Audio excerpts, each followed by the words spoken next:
Si on prend ce que c'est que le plaisir, ce qui a fait problème dans le traumatisme du plaisir, c'est que l'enfant jusque-là prenait son plaisir sans restriction. C'était mon plaisir.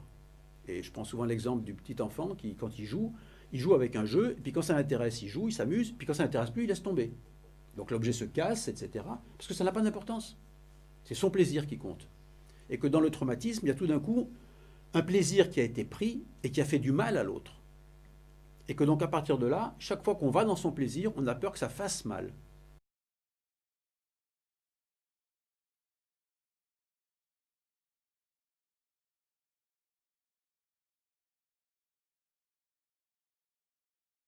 Et que ça va faire quelque chose d'extrêmement important, dans une nouvelle définition du plaisir, c'est « et j'ai droit à tout mon plaisir si l'autre a du plaisir », qui est une règle fondamentale en matière de sexualité et en matière de vie humaine. Prendre un plaisir qui fait mal à l'autre, et alors de nos jours, dans la civilisation dans laquelle on vit, c'est un problème grave. C'est-à-dire que chacun tire à lui-même l'argent, etc., a du plaisir, et les autres meurent à côté.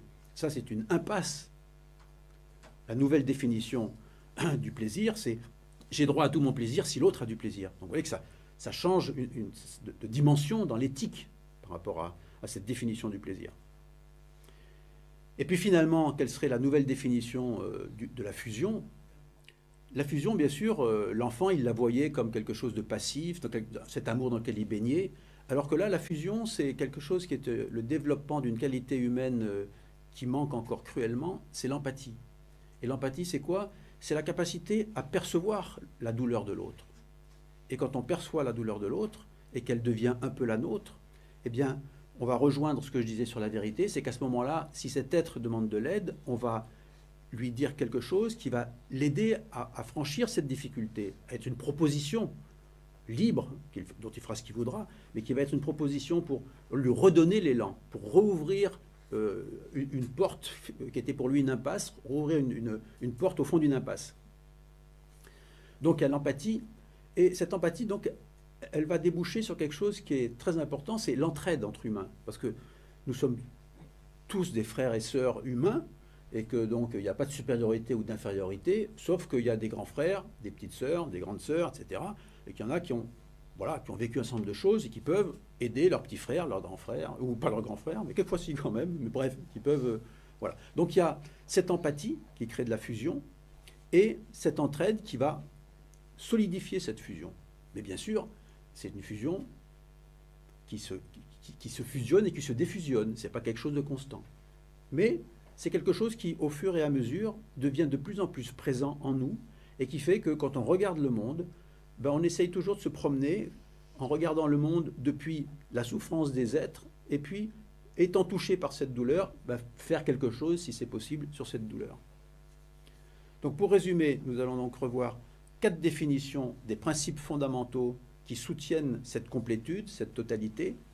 C'est la perfection, et la nouvelle définition, c'est cette imperfection est occasion d'amour entre nous, et non pas de règlement de compte. La deuxième définition qu'on a revue, c'est vérité, mensonge. La vérité, c'est ce qui est au-delà de notre histoire, c'est ce que nous percevons de la réalité du monde au-delà de notre histoire, et c'est ce qui est bon pour les êtres qui sont autour de nous. L'autre chose, le plaisir, c'est oui, le plaisir, on a droit à tout son plaisir si les autres ont du plaisir.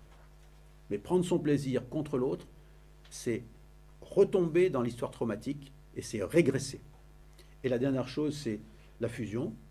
La fusion est tout à fait possible, ça s'appelle l'empathie, ça s'appelle l'entraide entre humains.